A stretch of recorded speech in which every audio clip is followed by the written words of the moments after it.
go. Okay, cool. We all ready to go? I think we're all ready to go. Great. All right. Thank you all so much for being here. Let's get started with Low Budget Milky Whites.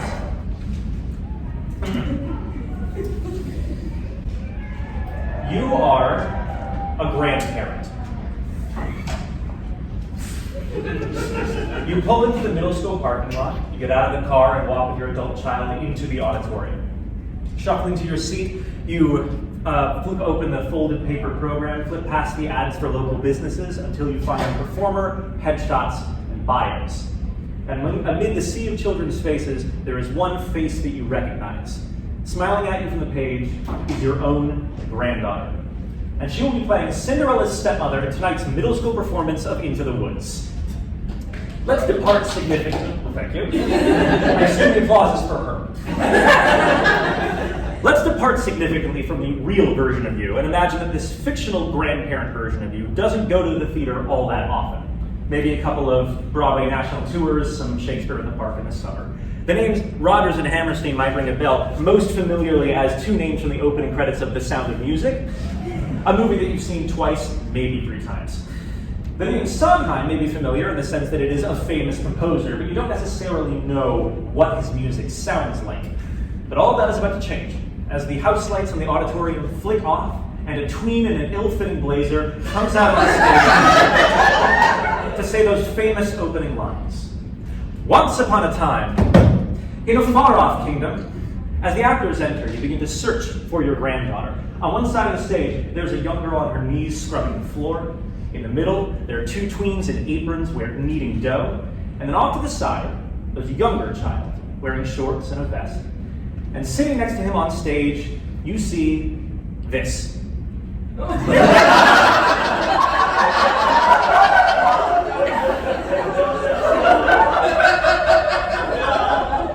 And you think to yourself, what the hell is that?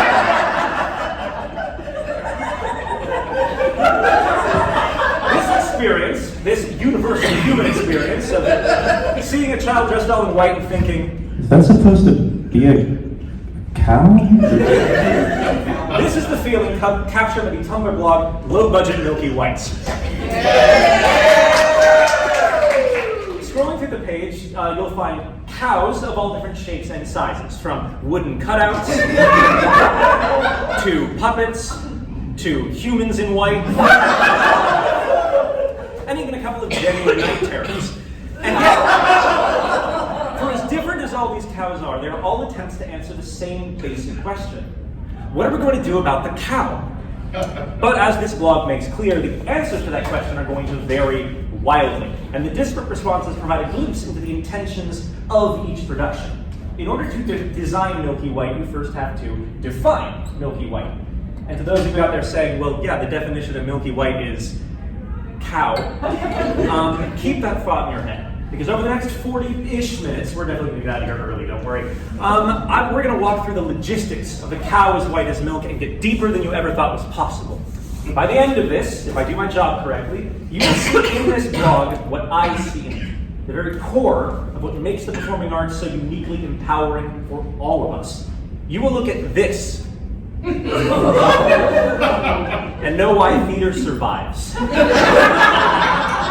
My name is Zach Barr, and this is Low Budget Milky Whites, understanding dynamic art through dozens of cows. I will remind you I haven't done anything yet.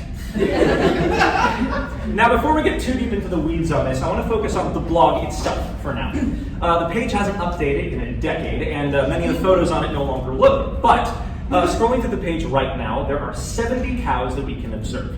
This is going to be our data set for this presentation. 70 different versions of Milky White, and 70 different answers to the question of what Milky White is.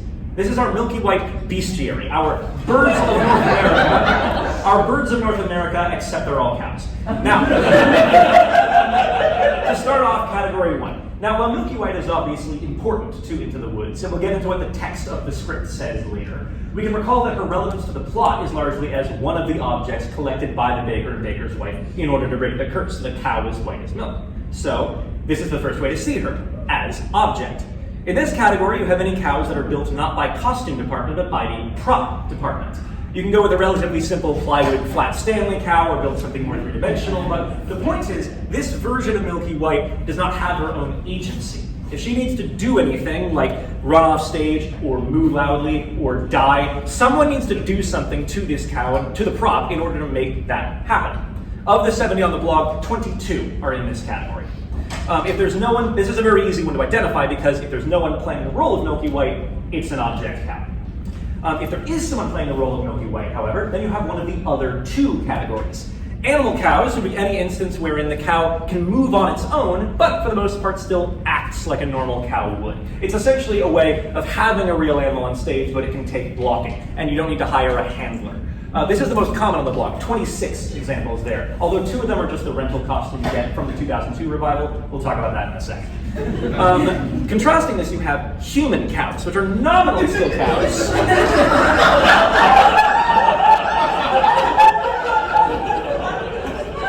They're nominally cows in the broadest possible sense, but they take advantage of the suspension of disbelief in theater to present a character that is more a character. Rather than being a plot device or a living prop, this is a Milky White that can have pathos and a clear perspective on what's going on around her. This accounts for the other 22 cows on the blog. So it's fairly evenly split across the 3, with maybe a slight preference for animal cows. Although, I do think that that has something to do with the fact that the blog is about collecting cows that look somewhat funny, and I think that's more common than you get with an animal cow because you end up with misshapen things like this. But I still think that it's a representative sample. It's about evenly split. Now, obviously, I will point out that there are still animal cows that can have an opinion on their surroundings, and there are still human cows that can act more animalistically. It's easy to tell the difference between an animal cow like this one and a human cow like this one.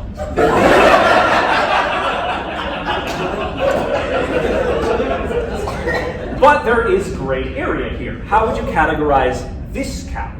Like, it's definitely animalistic. There's an attempt here to make it more bovine, but it can express itself better than any of the object cows can. So for this bestiary, I made the determination that the difference between a human and animal cow is this. Can you see the performer's face? If the costume designer decided to make the face visible, there was some recognition of the need for Milky White to have facial expressions. Now, there's no videos on the blog, it's all photos. So for some of them, I had to just make an educated guess that facial expressions happened at some point. But that is the determination.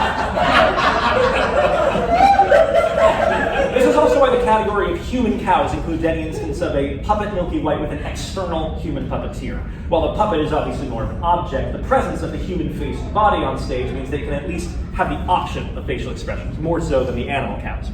So that's the determination. If there's no human cast in the role of Milky White, you have an object cow.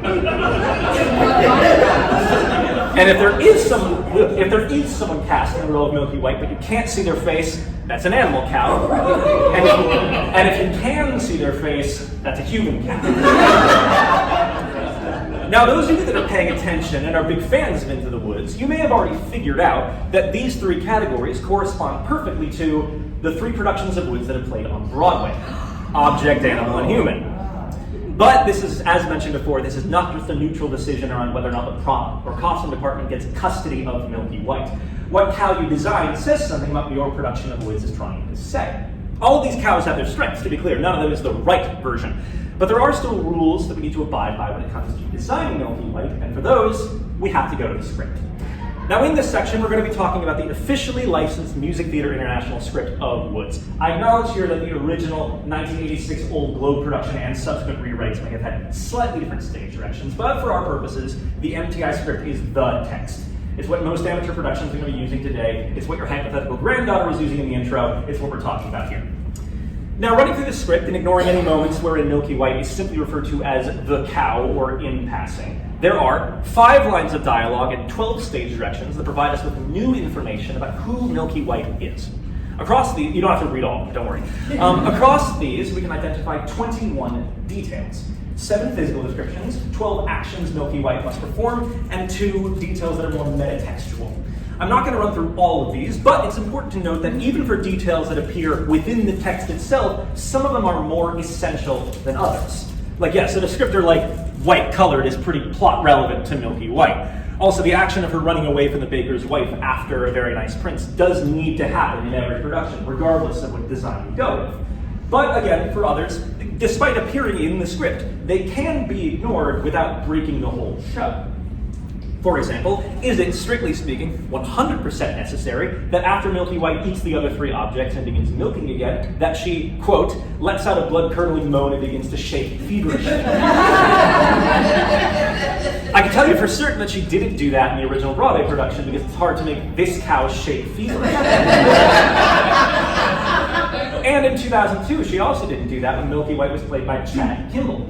As an animal cow, it would have been easy for Kimball to shake feverishly, but it just wasn't done. There wasn't even a blood-curdling moan sound effect. It took until 2022 for the stage direction to be fulfilled on Broadway when Kennedy Kanagawa shook the puppet feverishly. And even then, I don't know if I would categorize his whoop of a moan as blood-curdling.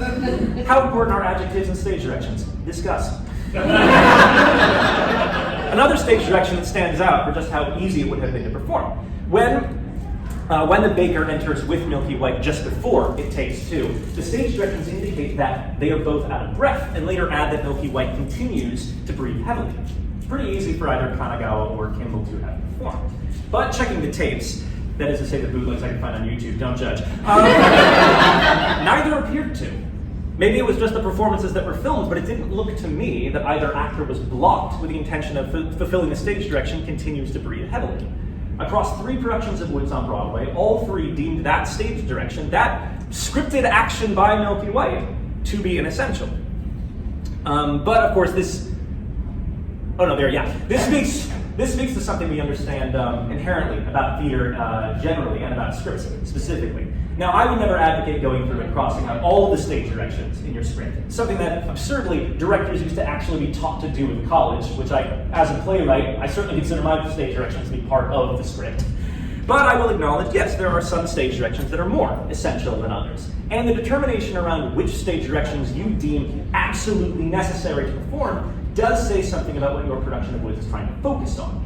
If you're taking the effort to show that Milky White is visibly out of breath, then you clearly want the audience to empathize with that cow, both in that moment and in her death at the end of the same scene. But if your staging of that death is simply tipping over a fiberglass prop, then you're clearly aiming more for humor, and you don't necessarily need to show her as visibly out of breath.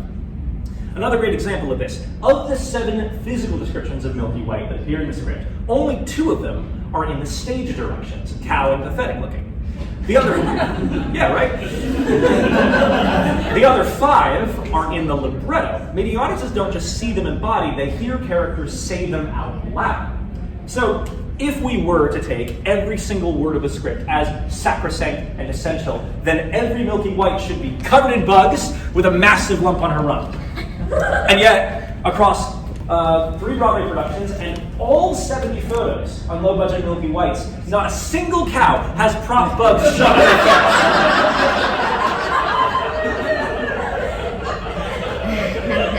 And as for the lump on the rump, well, 9 of the cows on the blog have that, and some of them are quite notable.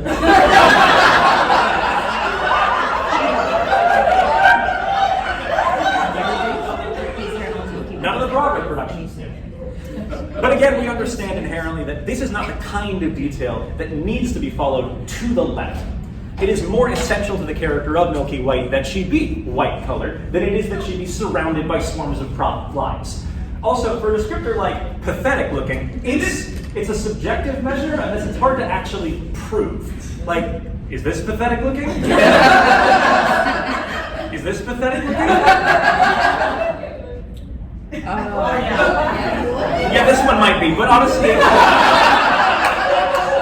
have a hard time even understanding what's going on, so let's just move on. We're gonna move on from that. Now, I could spend the rest of this presentation deliberating on which of these 21 points is actually essential to Milky White, but we would be here all day, and I want to try to get to my thesis before the end of the convention. So let's just cut to, at this point, to my personal list of the most essential Milky White traits. As I understand it, Milky White must fulfill 2 physical descriptions, be a cow and be white-colored, and perform the following 5 actions. Run off stage, run back on stage, fall down dead, stand back up, and eat the other 3 objects. That's it. Everything else is icing. And my proof of that is that this list of 7 is about all that an object cow can be reliably called on to perform. The prop Milky White from the original production of Into the Woods from 1987 fulfills 10 of the 21 points, including these 7, plus being visibly malnourished, and 2 moos achieved via sound effects. And even with this list pared down to only 7, we can still find some cows on the blog that disagree about what counts as essential. And to be clear, this disagreement is the point. It's not that I'm right in my list of 7. Every production has their own list of what the essentials are. But this is where we start to get into the question of what Milky White even is in the context of the show. So let's stop dancing around the issue and get right into it. What is Milky White?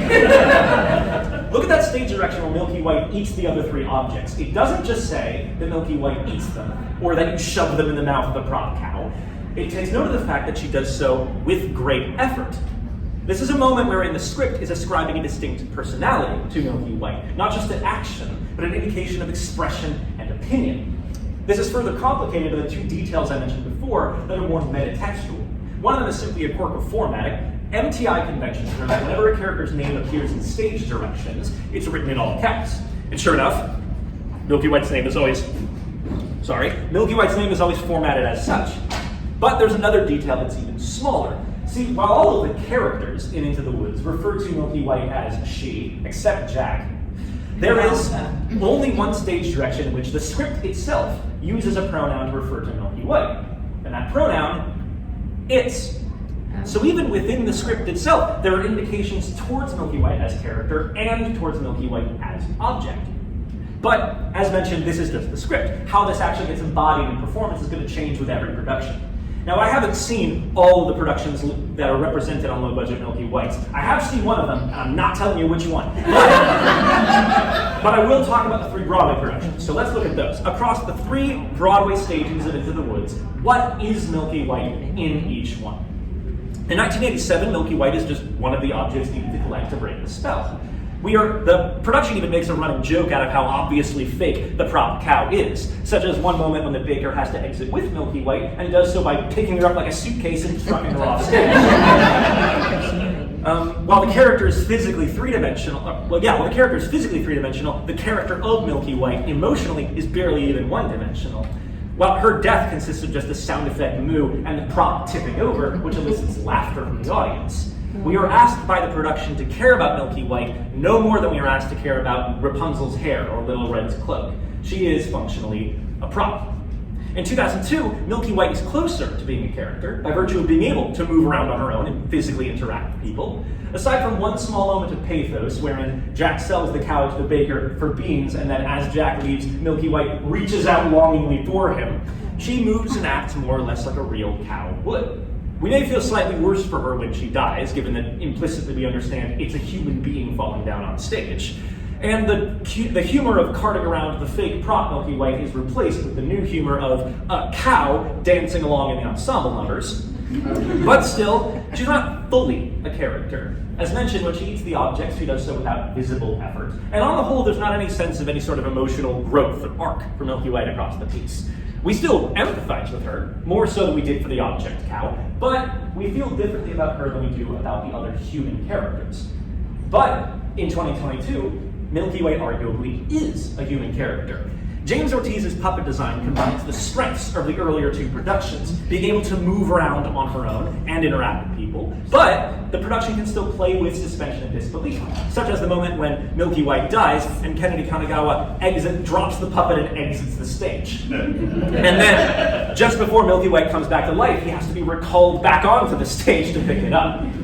As a puppeteer, his expression is relatively placid throughout, but there are pointed moments wherein his expressions constitute what I would argue is a separate character to Milky White, tethered to her, for sure, but distinct. Consider that no such division exists for Chad Kimball. Ensconced in a cow suit, he and the costume are essentially one and the same. It's these reasons that allowed Milky White to become one of the breakout stars of that 2022 revival, with a New York Times profile written about her and her own dedicated merch. She was, in all senses, a character. So, to recap, we have a plot, we have a prop, we have a living prop, let's say, and we have a character. Or, to rephrase that, an object, an animal, and a human. See, these categories aren't just divisions of design. They're part of how you define Milky White. How the audience understands the character changes based on what cow you give them. If you want the audience to laugh at Milky White's death, then you don't design this cow.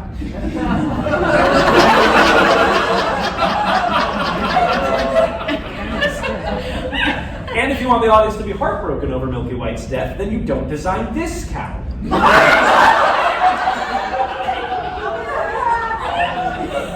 So what is Milky White really? A plot device? A role? A manifestation of Jack's pursuit of capital outweighing his ability to prioritize his family? What is this character? What is this character that can be just as viably be performed by a mic technician, a party balloon, and a stool?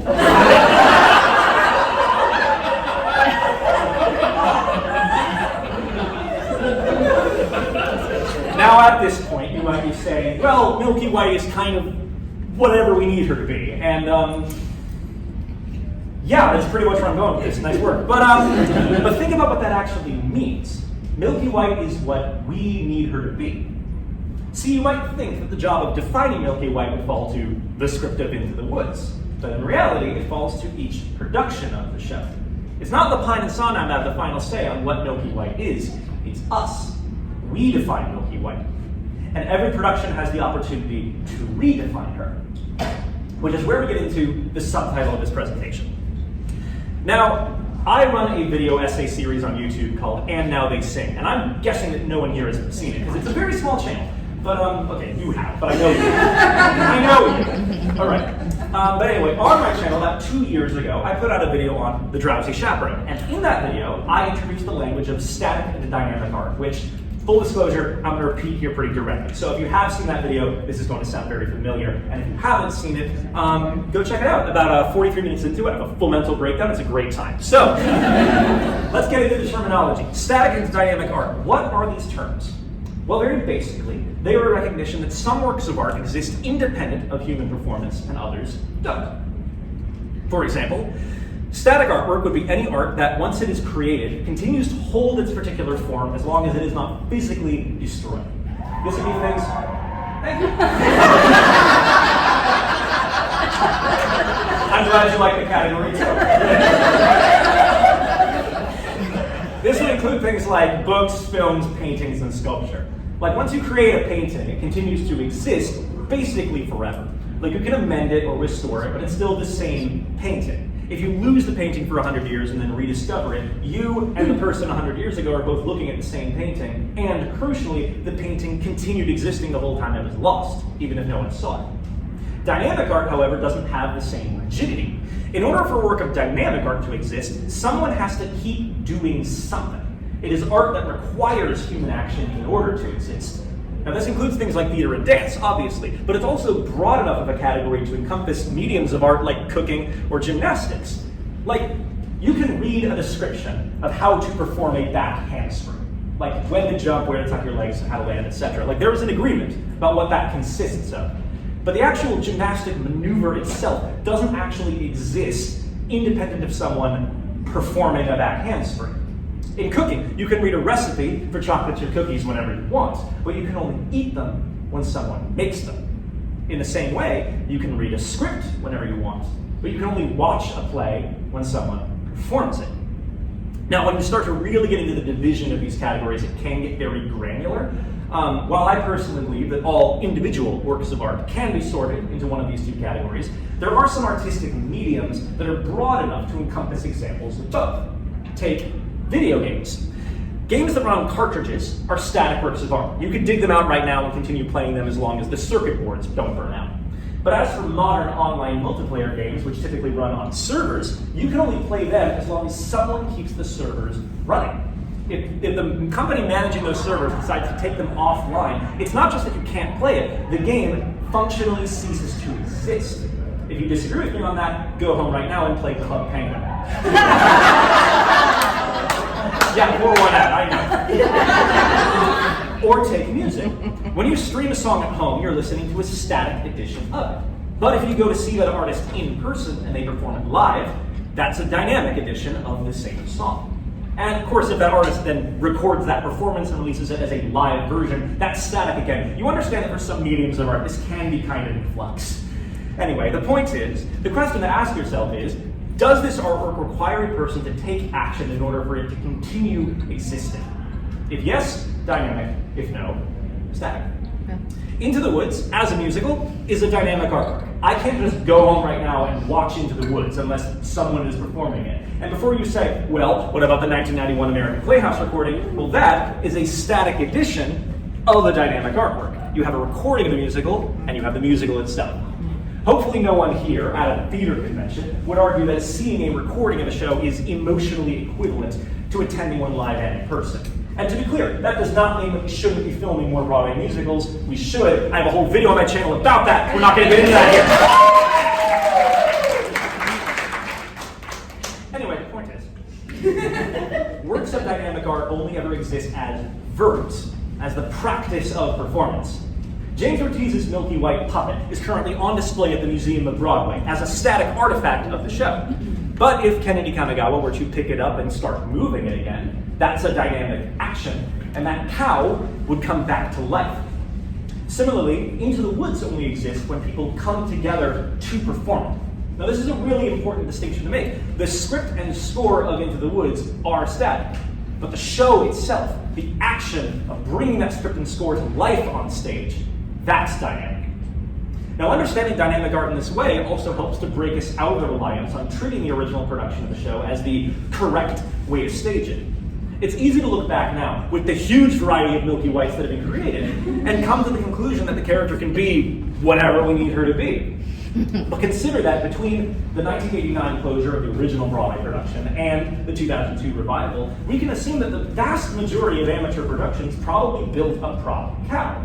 It's what the original did, so it's seen as the correct way to do it. Then, in the aftermath of the 2002 revival, there was a rise in the number of animal cows, an increased willingness of those productions to see Milky White as a character and not as a prop. I can almost guarantee that now, in the aftermath of the 2022 revival, we're going to see an avalanche of human and puppet Milky Whites in the coming years. Especially because Stage Monkey Design now offers a rental puppet that looks suspiciously like the James Ortiz puppet, and the link to rent it is on the MTI website. And although none of these cows resemble the original production, we don't consider them to be wrong. And the reason we don't consider them to be wrong is because we understand, even if we didn't have the language to say so, that Into the Woods and Milky White are dynamic. This is why we needed to establish the list of Milky White essentials before. If we accept that Milky White's physical form is open to interpretation, that it's and that the dictates of the script are not all sacrosanct, then it's our job to determine what the rules are when designing the character. And this is where dynamic art comes into it. If we it's through understanding Milky White as dynamic that we give ourselves the permission to say, regardless of what the script says, this list of essentials is, what is essential about Milky White is this list of 2 traits and 5 actions, and as long as she can do all of that, whatever we design is Milky White. And think about all the things this list leaves out. Milky White doesn't have to have horns, or a tail, or express any emotions, or move on her own. In a lot of productions, she will have these or do these, but she doesn't strictly have to. And honestly, when I put cow up here as a physical description, that's more an indication of how the other characters see her, not necessarily that she looks like a cow. The 2014 Fiasco Theater Revival off-Broadway utilized what might as well be called the 4th, or I guess technically 3.5th category of Milky White design, which is eschewing the need to make the character bovine at all, and just having an actor in white with a bell around his neck, and insisting that he is a cow. And this is a strategy you can see reflected in some of the blog cows as well. Like, perhaps the next Broadway revival of Into the Woods will utilize this even looser design of the character. It would be a far cry from the original production, but it would still be recognizably Milky White. And honestly, this is not a Milky White specific issue. We can start spinning this off into thought experiments around what's essential to any character in Into the Woods. Is it essential that Little Red be played by a child? Or can you cast an adult that acts childish? How animalistic should the wolf be? Or is that just a descriptor of how he preys on Little Red? Is the giant an unseen existential threat, or can you build an enormous comical puppet? Yeah, Regent's Park, right? 2010, love them. And honestly, this hypothetical extends beyond Woods. Once you start really looking into it, all the essentials around what any character truly is start to break down. Is the MC in Cabaret an effete Joel Grey or a sleazy Alan Cumming? Is Sweeney Todd a sallow-eyed Len Cariou or a svelte Josh Groban? Does the true Elphaba in Wicked look like this, or this, or this, or this, or this, or this, or this, or this, or this? It depends on which version you see. If the only time you've ever seen Wicked was on the West End in 2011 and you saw Rachel Tucker play Elphaba, then that is the character. If the only productions of Cabaret you've ever seen have been regional productions that mimic the aesthetic of the 1993 Donmar Warehouse revival, then that take on the MC is the correct one. If the only production, if you've never seen Into the Woods, and then you go to see your granddaughter's middle school performance, and you watch Jack sing lovingly to this, then for you, that is Milky White. That is Milky White. Because here's where we get into the weirdest thing about dynamic art. The 1987, 2002, and 2022 productions of Woods, all three have a different Milky White design. And all three of them are Milky White to the same degree. Like, there's not one of them that's more Milky White than the others. They all are the character in equal measure. And that also goes for this one. And this one, and this one, and this one, and this one, and this one, and this one, and this one, and this one. They may look goofy, and they may only exist for one weekend in a school auditorium. But these props and performers have exactly as much claim to the title of being Milky White as any of the three on Broadway. They are all Milky White. Which brings me to my thesis today.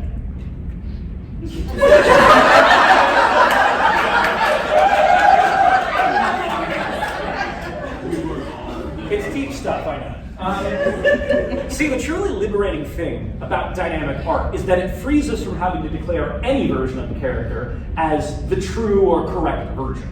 Like, yes, there are still essentials you need to abide by. You can't have a Tracy Turnblad who's skinny, or a Kimberly Levico who's young, or a Carolyn Thibodeau who's white. But the great thing about Milky White is that the list of essentials for the character is so brief that basically anyone or anything can play her.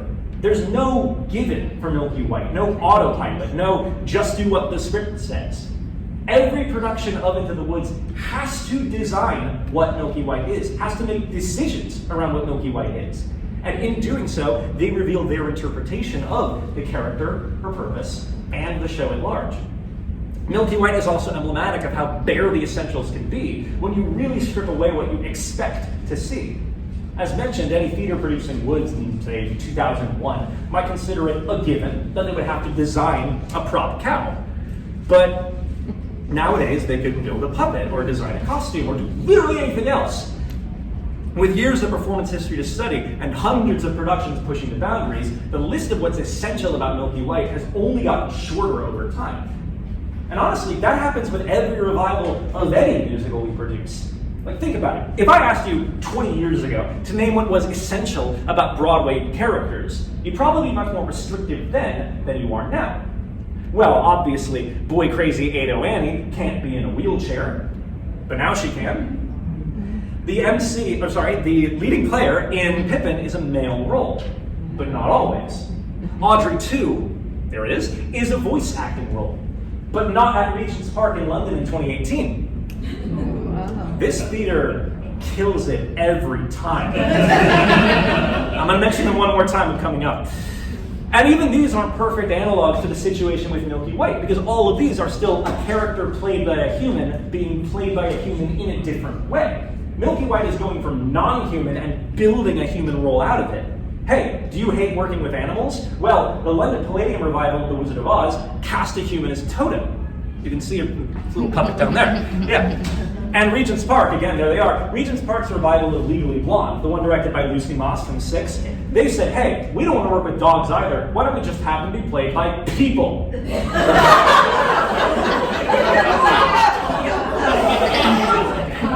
And even these aren't perfect examples of the situation with Milky White, because in the original production, these were still played by real sentient animals.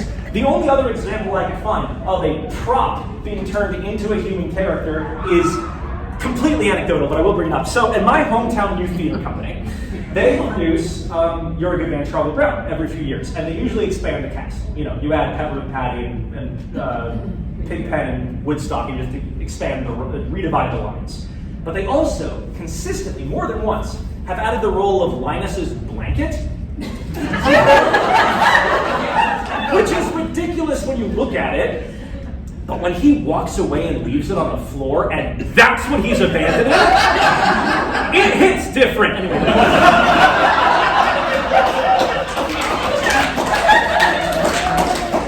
The point is, Into the Woods as a dynamic artwork lives in performance, not on the page. In the same way that reading the libretto of Woods isn't the same as attending a performance of it, reducing Milky White, or any character, down to just a laundry list of details isn't the same as seeing the character embodied. It's in the subtleties of performance, the unwritten details that make Milky White memorable, that make you empathize with a cardboard puppet.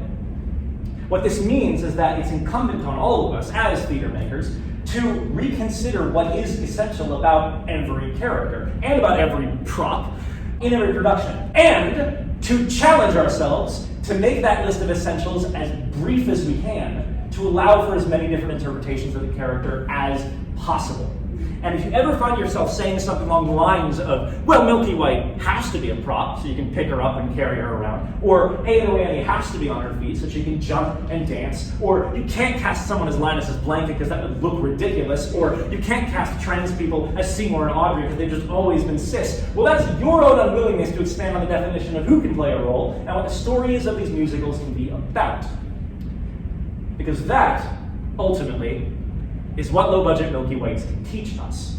If the script is just a blueprint, then you can build on it in 70 different ways. James Lapine and Stephen Sondheim may have written the character as they saw her, but you get to decide what Milky White is in your production of Woods. If you are playing Milky White, you are just as much Milky White as Kennedy Kanagawa. Nope, I skipped a thing. Oh, because the grandparents, that's what it is, because the grandparents, thank you all so much for this. Because the grandparents intended that their grandchildren's middle school performance of Woods won't have the original production to compare it to, or any production. What Milky White is, for them, is simply and solely whatever is on the stage at that middle school, or community theater, or regional theater. The true power of dynamic art forms is that we all have a hand in deciding what these characters are. We have the ability, arguably we have the responsibility, to reconsider and redefine what is essential about every character we play and every show we produce. No matter how large the theater, no matter how small the role. The truly empowering thing about theater is that for one evening, for 2 acts, from overture to curtain call, you are the character. So take ownership of that. If you're playing Milky White, you are just as much Milky White as Kennedy Kanagawa was, or as Chad Kimball was, or as I was in 2009. And if you decide that for you, Milky White looks like this, then more power to you. My name is Zach Barr. Thank you so much for being here.